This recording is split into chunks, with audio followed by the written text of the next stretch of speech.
இன்றைய தினம் பார்த்தீர்கள் என்று சொன்னால் எங்களுடன் இணைந்திருக்கிறார் போலீஸ் ஊடக பேச்சாளர் அவர்கள். ஐவான் வணக்கம். வணக்கம். பொதுபல சேனா அமைப்பு கடந்த காலங்களிலே பல அறிவித்தல்களை விடுத்திருந்தது. தாங்கள் மீது சுமத்தப்பட்டிருக்கும் குற்றச்சாட்டுகளுக்கு தாங்கள் இதற்கு பிறகு நீதிமன்றத்தில் சமூகம் அளிப்பதில்லை, எந்த கேள்விகளுக்கும் பதில் சொல்வதில்லை என்று. இது பற்றி இவருடைய கருத்தை நாங்கள் கேட்டு பார்க்கலாம். පොලිස් මාධ්‍ය ප්‍රකාශකතුමා බොදුබල සේනා සංවිධානය කියලා තියෙනවා තමන්ට කියන්නේ තමන්ට චෝදනා ගොඩක් කරලා තියෙනවා. ඒ චෝදනා අනුව තමන් මීට පස්සේ කිසිම නඩුවකට යන්නේ නැහැ කියලා. මේ සම්බන්ධව ඔබතුමාගේ අදහස් මොකක්ද?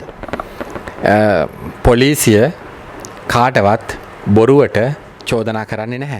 போலீசார் யார் மீதும் பொய்யான குற்றச்சாட்டை சுமத்த மாட்டார்கள். பொதுபல சேனா அறிவித்துள்ள விடயத்தை நானும் அறிந்து கொண்டேன். அந்த அமைப்பினால் முன்னெடுக்கப்பட்டதாக கூறப்படுகின்ற சில சம்பவங்கள் தொடர்பிலேயே இந்த வழக்கு தாக்கல் செய்யப்பட்டுள்ளது. அந்த சம்பவங்கள் சட்டத்திற்கு முரணானது என்பதனாலேயே வழக்கு தாக்கல் செய்யப்பட்டுள்ளது. வழக்கொன்று தாக்கல் செய்யப்பட்டுள்ள சந்தர்ப்பத்தில் நீதிமன்றத்திற்கு செல்ல முடியாது என கூறுவது சட்டத்தரணி என்ற வகையில் அது நீதிமன்றத்தை அவமதிக்கும் செயற்பாடாகவே நான் கருதுகின்றேன். இந்த சம்பவம் தொடர்பில் சட்டத்தரணிகள் சங்கம் தலையீடு செய்ய வேண்டும் என்பதே எனது கருத்தாக காணப்படுகின்றது. නීතිඥවරයෙක් වශයෙන් මම දකින ආකාරයට ඒක අධිකරණයට කරපු අපහාසයක්. එහෙනම් ඒ සම්බන්ධයෙන් වහාම නීතිඥ සංගමයේ මැදිහත් විය යුතු බවටයි මගේ අදහස. அடுத்த கேள்வியாக நாங்கள் தொடுக்கவிருப்பது, மாவீரர் தினம் அனுஷ்டிக்கப்பட வேண்டும், மாவீரர் தினம் கொண்டாடப்பட வேண்டும், இறந்த உறவுகளை எண்ணி நாங்கள் விளக்குகளை ஏற்ற வேண்டும் என்று வடக்கு கிழக்கிலே பல சுவரொட்டிகள் ஒட்டப்பட்டிருக்கின்றது. உலக நாடுகளில் வாழ்கின்ற தமிழர்கள் கூட இது சம்பந்தமாக பல அறிவிப்புகளை செய்திருக்கின்றார்கள். இதற்கு இடம் இருக்கின்றதா இன்றும் இலங்கையில்? இந்த இருக்கக்கூடிய சூழ்நிலையிலே இந்த மாவீரர் தினம் கொண்டாடப்பட முடியுமா, கொண்டாடலாமா என்கின்ற கேள்வியை நாங்கள் தொடுக்கலாம். போலீஸ் මාධ්‍ය ප්‍රකාශකතුමා මාවිර දුනිය සමරන්න ඕනි කියලා ගොඩක් කට්ටිය කියනවා. අපේ ඥාතීන් මැරිලා ඉන්නවා, ඒගොල්ලන් වෙනුවෙන් අපි පහනක් දල්වන්න ඕනි කියන මතයෙන් ඉන්නවා. ඒ සම්බන්ධව අපේ රටේ දැන් තියෙන නීති අනුව කරන්න පුළුවන්ද, බැරිද?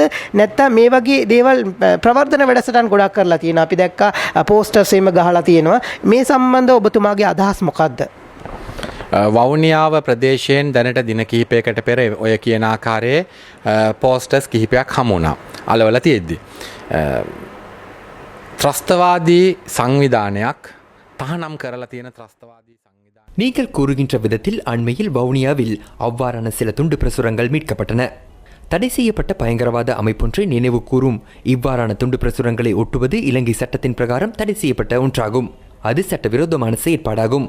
போலீசார் என்ற ரீதியில் நாம் அவ்வாறான துண்டு பிரசுரங்களை அப்புறப்படுத்துகின்றோம். அவ்வாறான துண்டு பிரசுரங்களை ஒட்டுவதனை நாம் தடை செய்துள்ளோம். அவ்வாறான துண்டு பிரசுரங்கள் ஒட்டுவோருக்கு எதிராக சட்ட ரீதியான நடவடிக்கை எடுக்கப்படும்.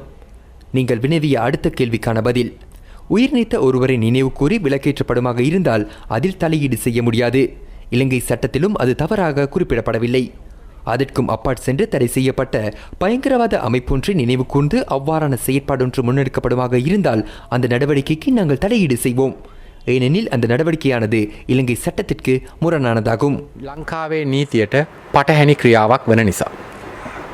அடுத்ததாக ISIS அமைப்பில் இணைந்துள்ள இலங்கையர்கள் பற்றி நாங்கள் தெளிவூட்டல்களை பெற்றுக்கொள்ளலாம்.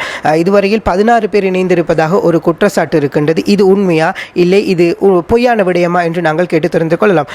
මාධ්‍ය ප්‍රකාශකතුමා දැන් හැම මාධ්‍යකම එන කතාවක් තමයි මේ ISIS ප්‍රශ්නේ.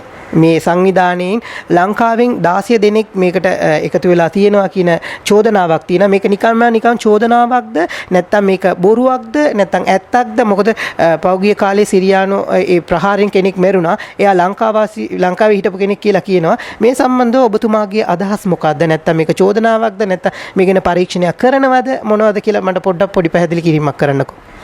මේක ජාතික ආරක්ෂාව සම්බන්ධයෙන් සිද්ධියක්. இது தேசிய பாதுகாப்பு தொடர்பான பிரச்சனையாகும். தேசிய பாதுகாப்பு தொடர்பிலான சம்பவங்களை பிரசுரிக்க கூடாது என எமது அரசியலமைப்பிலேயே குறிப்பிடப்பட்டுள்ளது. அதேபோன்று இந்த சம்பவம் தொடர்பில் புலனாய்வு பிரிவினரால் தகவல்கள் திரட்டப்பட்டு வருகின்றன. அதனால் இந்த சம்பவம் தொடர்பில் தற்போது கருத்து தெரிவிக்க சற்று சிரமமாக உள்ளது. යම් ප්‍රකාශයක් සිදු කිරීමට අපහසුයි. அது தவிர்த்து நாங்கள் இவரிடம் இன்று பல கேள்விகளை கேட்டிருந்தோம். குழந்தைகள் சம்பந்தமாக, சில அமைப்புகள் சம்பந்தமாக இது போன்ற விடயங்களை நாங்கள் எதிர்வரும் இவ்வாறான கலந்துரையாடல்களில் உங்களுக்காக தரவிருக்கின்றோம். அதுவரை நன்றி, வணக்கம். ඔබටත් බොහොම ස්තුතියි ඔබගේ වටිනා කාලය වෙන් කරලා අපිට මේ අවස්ථාව ලබා දුන්නට. බොහොම ස්තුතියි මාධ්‍ය ප්‍රකාශකතුමා. නன்றි.